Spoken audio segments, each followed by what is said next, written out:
it's your girl Diamond, and I'm back with my own review of Belle Collective Birmingham. Y'all, I do think that this is going to be a good show.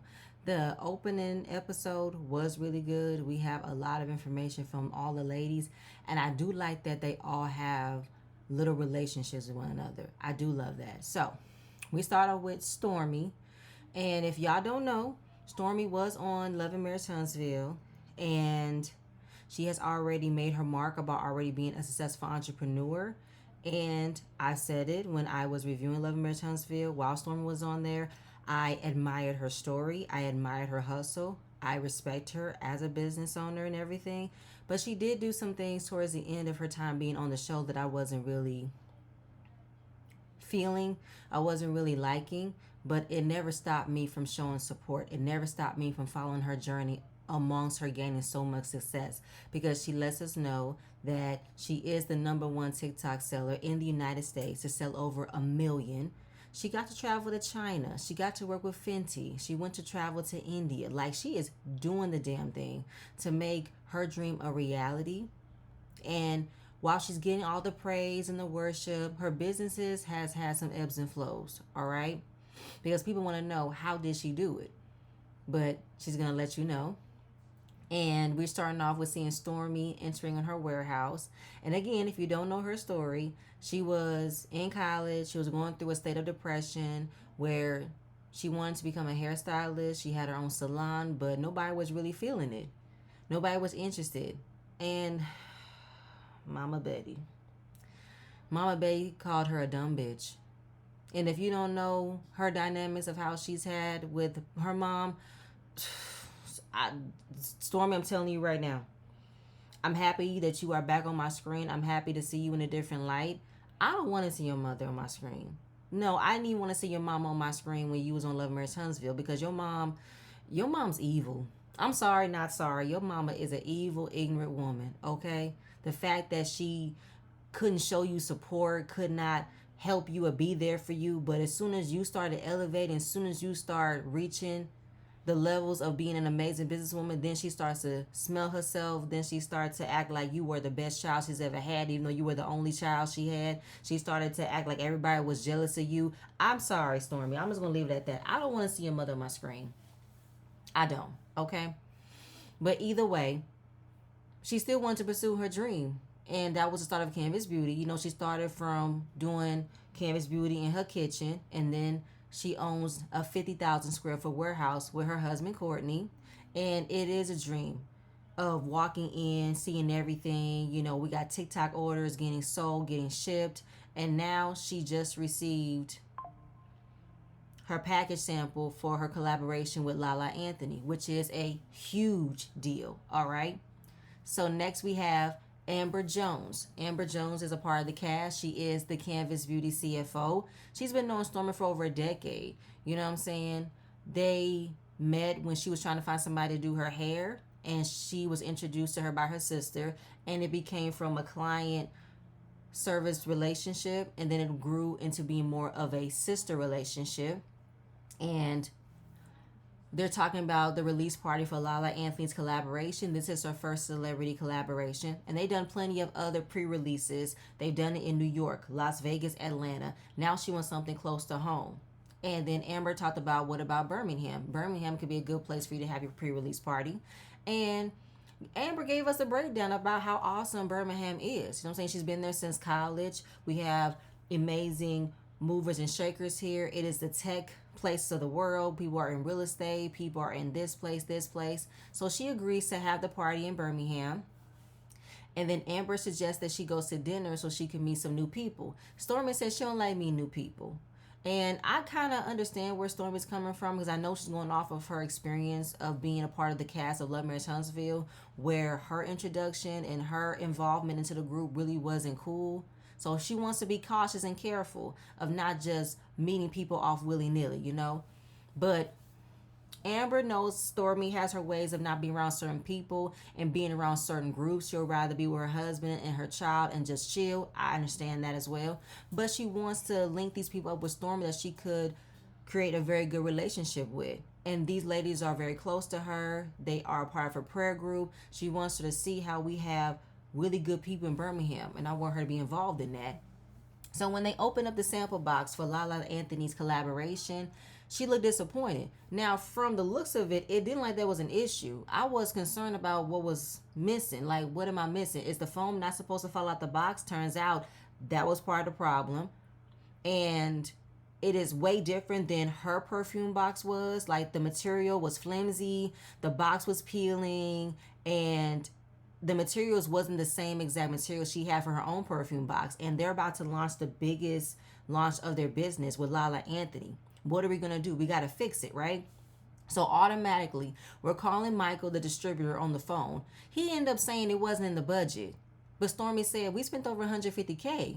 And it's not even the matter of the budget, because we got that shit. You know what I'm saying? But we could have had this from overseas, and it could have been a fraction of the cost. By the end of the day, the money was there. So it's not about the budget.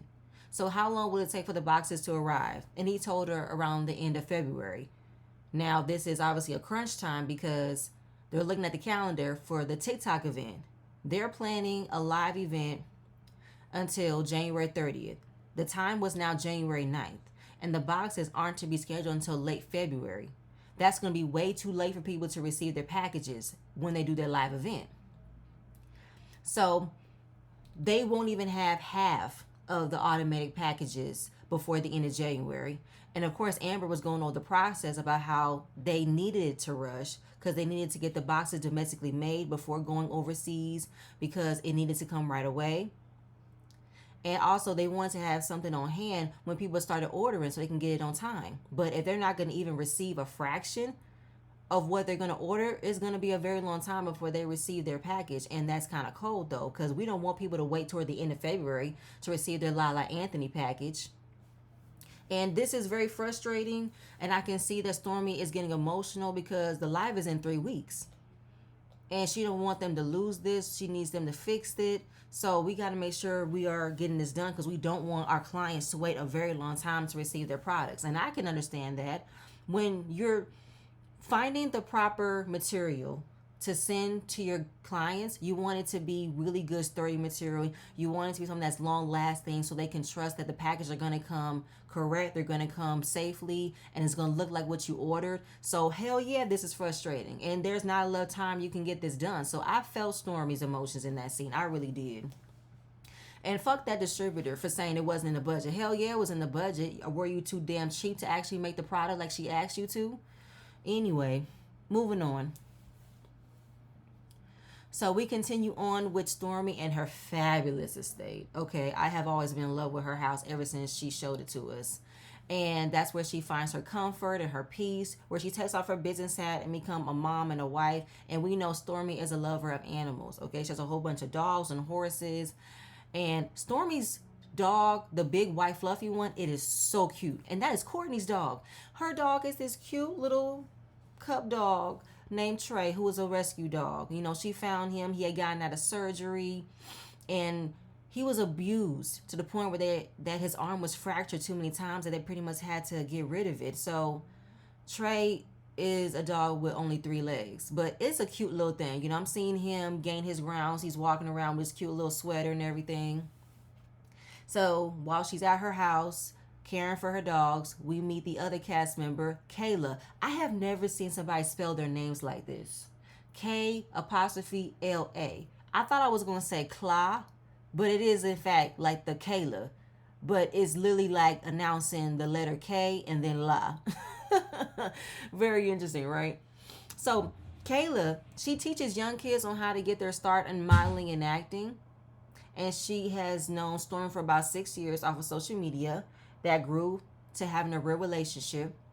And she just loves her. She is walking across Stormi's house looking at her horses. So Stormi just wanted to know, how does she feel from where she came from? You know, how her life has changed. She said, well, last year, you know, I was kind of working a 9 to 5.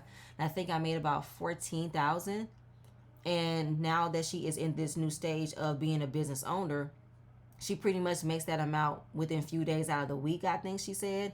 And she kind of got her start when her daughter was featured on the Black Panther back in 2018. Shout out to her. That was dope. So everybody was wondering, how did she get her daughter that role? So what did she do? So that's when she started doing her $35 startups where she would teach everybody what she knows, how you can get into this role, how you can get into this field at Starbucks.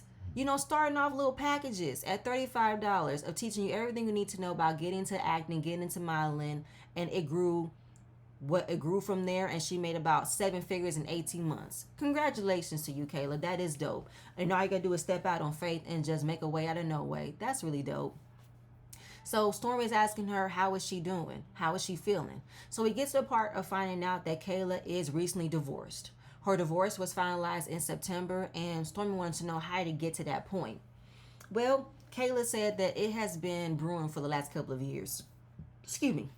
And then she talked about she was 17 when she met him, and he was 32. Record scratch. What? Say that again.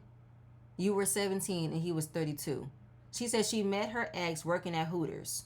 She was a waitress, right?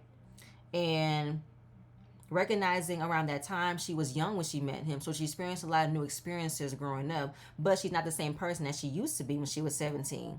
And we look at a picture. She has 4 kids. We don't see his face. His face is blurred. And her kids just found out about the divorce. And just going off about 4 months have been passed, so the divorce being finalized, and how her and her family were such a tight-knit group and there were such good moments with them. I need to understand as to how your mother or anybody in your family didn't object into you dating a man that was over 10 years older than you. I need for, what could a 32-year-old possibly have in common with a 17-year-old? And yes, I would imagine that you dealt with a lot of new experiences because you were 17. You didn't know anything. You were fresh out in the world. Him being 32, he already had those experiences. Stormi said, I can see her being happy and I believe it, but to be honest, I'm shocked because she never saw nothing negative in the man that she was married to. She never saw an issue with him, but she felt like she couldn't fly with him. She felt like she couldn't soar, she couldn't elevate, meaning this man was probably set in his ways. This man probably wanted to keep her where he found her in that young-minded state, never thought that she would elevate and grow and mature and become an adult with her own thought process, her own mind of wanting different things. Thought that she was going to stay young forever. And him being 32, oh, hell yeah, it gave controlling. In my head, it looked like it gave controlling. That Kayla was, I can't find the word I'm looking for, but pretty much like enthralled with this kind of man, and that she couldn't really see herself moving forward without him. You know what I'm saying? So I get where Stormi is coming from. They hugged. She did look emotional. We're going to get more out of that later. So then we meet Tiffany. Tiffany is praying over her prayer group. I can feel the anointing of God on her. Amber said that when this woman opened her mouth, she knew she was a woman of God. And I can tell she has a gift, but I don't want her to overdo this gift. You know what I'm saying? And then in her confessional, she had to do a whole lot of correcting to give off a good introduction, like trying to keep her from saying I, and she needed to say we. And then she's married to some guy named Willie Jones. She wanted to be correct and not say we share. She said we have a blended family, meaning that her husband already had children when they got together, and then they have children on their own. And her husband have multiple businesses. They have a detail car company. They have a cleaning car company. They have an event center. And now they're about to release their product line called Choosing, because you have the Choose Guide every day. I think that is some product line, maybe for Bibles, maybe for prayer cloths and candles, something that is Christian based, right? Now, she said she was believed to be a servant to the Lord, all right? And then they're doing a Bible study. They're going over certain scriptures and stuff. Okay, Tiffany, don't try to oversell us with your such anointness. Don't try to oversell us that you are a woman of God, that you can't, be yourself without having to put so much Jesus in it, okay? So moving on, we got another cast member, Fumi. She is Nigerian born. She's a content creator based here in Birmingham. Her content create of lifestyle, fashion, hair, beauty. She's grown over an audience of 400,000 people. Love that for her. And we meet her husband, who is the love of her life. She has two amazing children, and they both own a couple of businesses together. Her husband is a part of a prestigious law firm. He's an attorney. So they talk about the house that they just looked at and how she didn't like it too much because she needs the kitchen to be a bit bigger. So her husband was like, what does it have to say about me? Do the kids have a say so? She said, probably not. In her confessional, she said that she do not believe that a man should have a vote in how the house is going to be ran because, one, you're not cooking, you're not cleaning. The women are the architect of the house. So all I need is for you is to just bring me your check when I say I want this house. To be honest, though, I really wasn't upset with that ideal. I wasn't upset with that thought process because that is a fact. Sometimes guys don't pay attention to those little details when it comes to finding a house. You know what I'm saying? Y'all don't really be looking at how we want to fill every part of the house with what we want to bring in. If Fumi loves to cook, she wants to have the kitchen that connects to her vibe. She wants to have the space that connects to it, right? So her sister came by. Her and her sister have a very close-knit relationship. They were both born in Nigeria. They both came to the States together. They got into business together. Her sister owns a very, very, very lucrative realty company, and she's a part of the brokerage. And she was her mom for the first 8 years of her life. You know, she is very happy with the relationship she has with her sister. And then her husband and her sister pretty much wanted to tag team against her as to why do you want a new house? And apparently her idea is to buy a new house and not buy the house that they're already in. Her sister was like, girl, you know that don't make any sense. That is not a good idea. And then she's asking, where is the money going to come from? She said, from work. What are you talking about?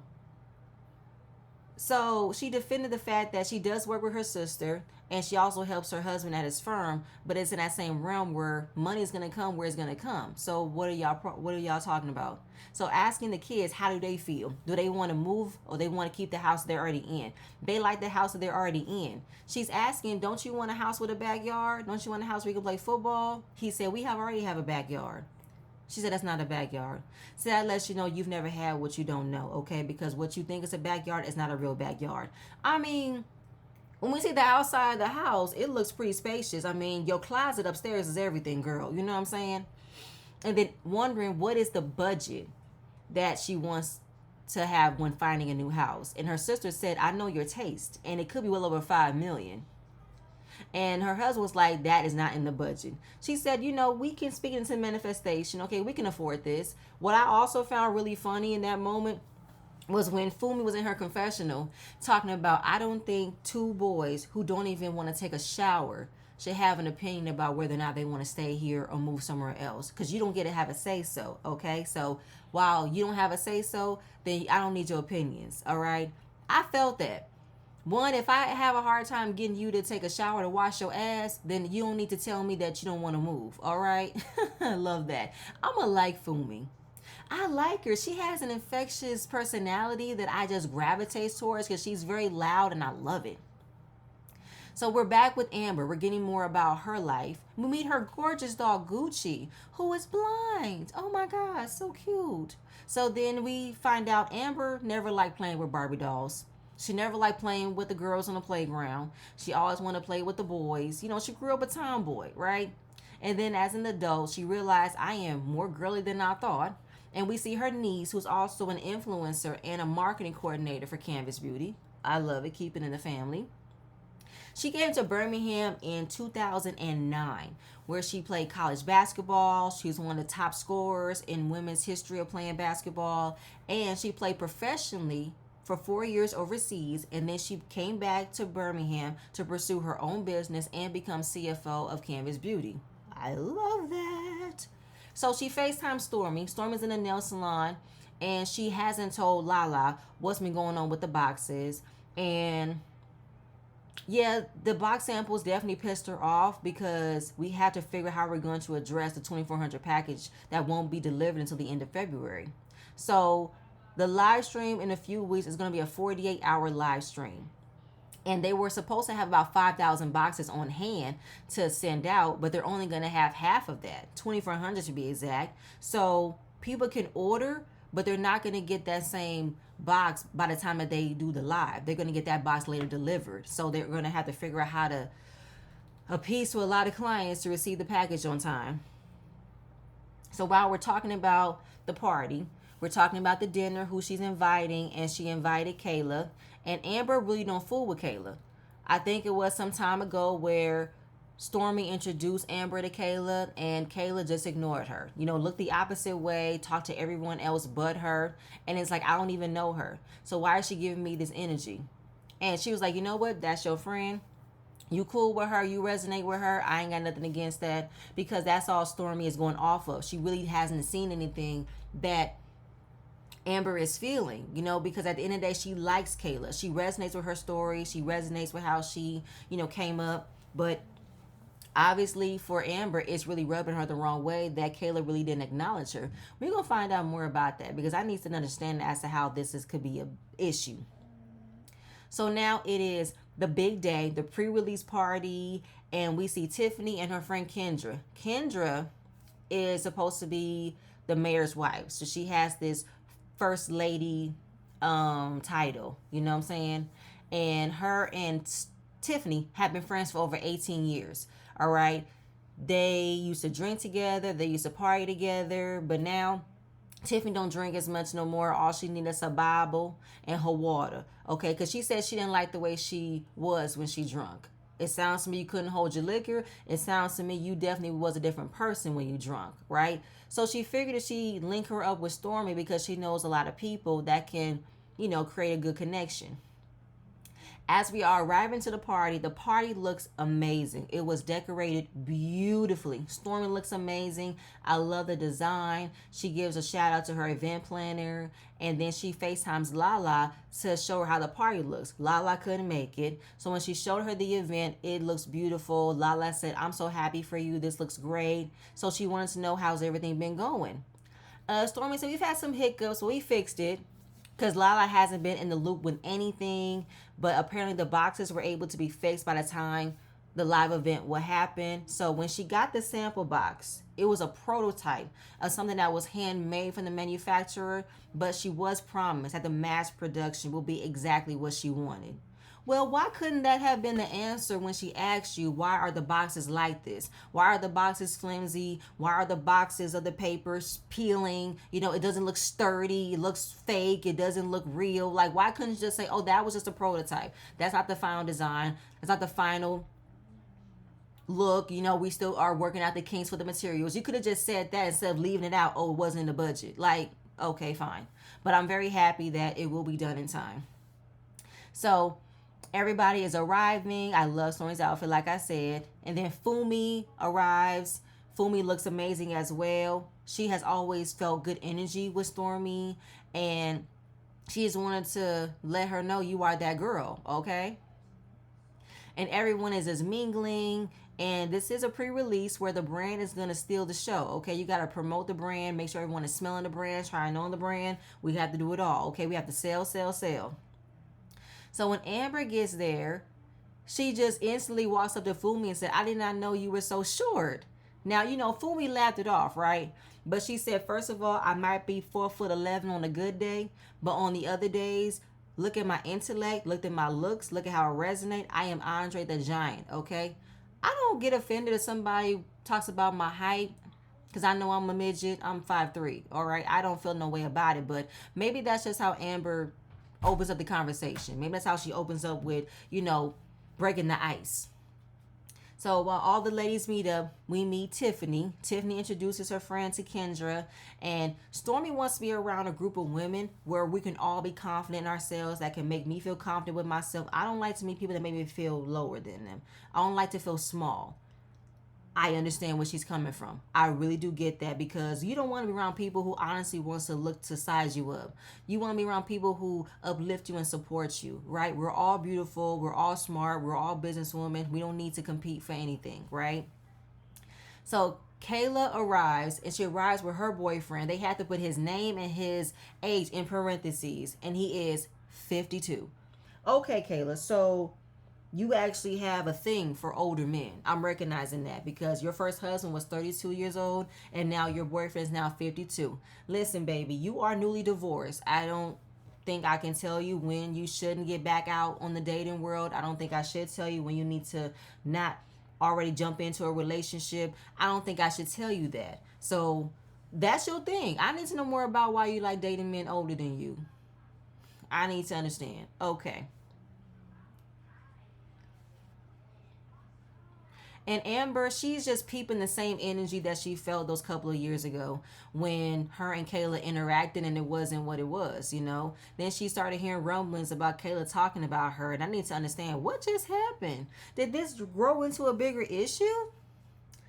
And Stormi, she was, not surprised that she's dating, but it's like, girl, you couldn't have dated a guy your age. Why you had to date somebody 20 years older than you? Like, she wants her to grow, but she doesn't want her to jump into what she's used to. I don't know. Maybe that's what she likes.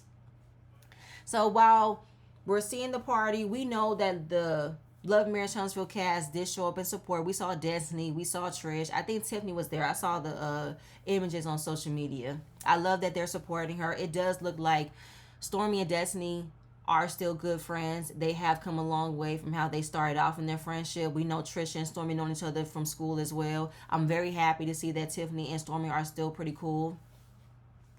And then there was this awkward moment where we see Kayla and Amber literally side by side to one another and not saying anything. Kayla is obviously in La La Land with her boyfriend, and Amber is just peeping how she does not see me. She does not recognize me. She is not saying anything to me. And you know what, Amber, I hear you. You know what I'm saying? Like, I get you. Because while you're feeling like this, there's a possibility Kayla could not even understand exactly what's going on. Like, she doesn't understand what's happening right now. And if you're the only one that's feeling like this, I think you should turn around and say, hey, Kayla, I don't know if you remember me, but I'm a friend of Stormi's. We met a couple of years ago, and I felt like you ignored me when we first interacted, and I didn't know if there was an issue. So now we're meeting each other again, and you're still kind of ignoring me. So I kind of want to know what the problem is. You know what I'm saying? Like, let her know. Because if you're not acknowledging that she hasn't said anything to you, then keep it a buck and just settle it. Don't just keep on wondering why is she not seeing you. Just handle it and move on. So then we see Kendra, Tiffany, and Stormi, Fumi. They're all sitting around and talking, right? Fumi is trying to properly address Kendra like Miss Mayor, because you can't say First Lady, but she just wants to be Kendra, right? And Fumi was giving her credit that she looks good after having a baby. And she does look amazing. And then Fumi talked about she was 7 months pregnant when she did New York Fashion Week all by herself, right? And then she talked about how she met her husband when he was in court, and how her and her husband traveled back and forth to Ghana and Nigeria because they have a travel agency. Stormi wants to go to Ghana as well. And while Fumi is just talking, you know what I'm saying, just being herself, I am recognizing Tiffany's energy and body language. And I feel like Tiffany is not really happy with Fumi either hogging all the attention, having a lot to say. Like, I don't understand. Like, did you want to jump in and direct the conversation? Like, I don't understand. And, Tiffany was like, Fumi can talk. She can talk a lot. She can carry a conversation. I don't get it. And then when it came down to Tiffany trying to direct the conversation back to Stormi for us to be happy about her, for us to be celebrating her, Fumi carried on another part of the conversation, talk about how she loved the scent with bergamot in it. And then Tiffany looked annoyed. And for me, it's like, girl, what's the problem? Are you feeling no way because Fumi is talking? Like, it's not taking no shine away from Stormi. It's not talking about how fabulous this party is. This is about her. Stormi said in the beginning she wants feedback. So what are you talking about? Like, why do you feel a way about her talking right now? Are you mad because she's talking and you're not getting the attention? Like, I need to understand something. And then, first of all, let me go back to when Kendra and Tiffany was in the car. She wanted to talk about how she knows a lot of people as well that she wants Stormi to connect to. For me, it's given, are you trying to fight for that number one spot of being the girl who has all the connections? Like, I don't know. I could be misreading. I could be looking further into it by just this first impression. But Tiffany is reading like you want to be Queen Bee. It's reading like you want certain people to be seen and not heard, because when you're in the room, people are supposed to just be quiet and only hear you talk. Like, I need to understand what exactly you're giving right now. So later, we see Amber sitting on the couch, Stormi goes in and said, "Hey girl, you having a good time?" "Yes, I am, but I'm also still experiencing that same awkward tension with Kayla." You know what I'm saying? She walked in, she didn't speak, and Stormi was like, "Really? She did? Okay, well, let me go ahead and bring her because we can't let this linger. Okay, let's just talk about it." So when she brings Amber and Kayla onto the same couch, she's telling her that she didn't speak and I don't understand what's going on. Kayla says she don't remember about how things could have gotten awkward, and then that's when it just let things off. You know, for Kayla to act a little blonde, to act a little naive, that she did not understand how Amber could feel some type of way. But then again, Kayla really could not have understood what the issue was. She really could have been in La La Land. Like, I feel like she is all over the place. I feel like when she is so consumed with a guy, her mind goes elsewhere. So maybe she didn't pay attention to your expressions or pay attention to your body language, that you really did not appreciate the way she did not recognize you or did not interact with you. And then, you know, we just see Stormi in her confessional talk about these ladies are a vibe here in Birmingham, but obviously there is so much in this group that I gotta figure out. And you know, Stormi, this is another time where you really have no idea how to facilitate conflict. You know what I'm saying? Like, you just bring people in the same space and you just said, okay, y'all figure it out. Like, it's not really giving you want to be the facilitator. It's not really giving you want to be the peacemaker. But no doubt, Stormi does want peace. Stormi doesn't want conflict. You know, she just doesn't really know how to, like, get the words out or get the setup right. That makes it look so awkward at times. But the first episode was good.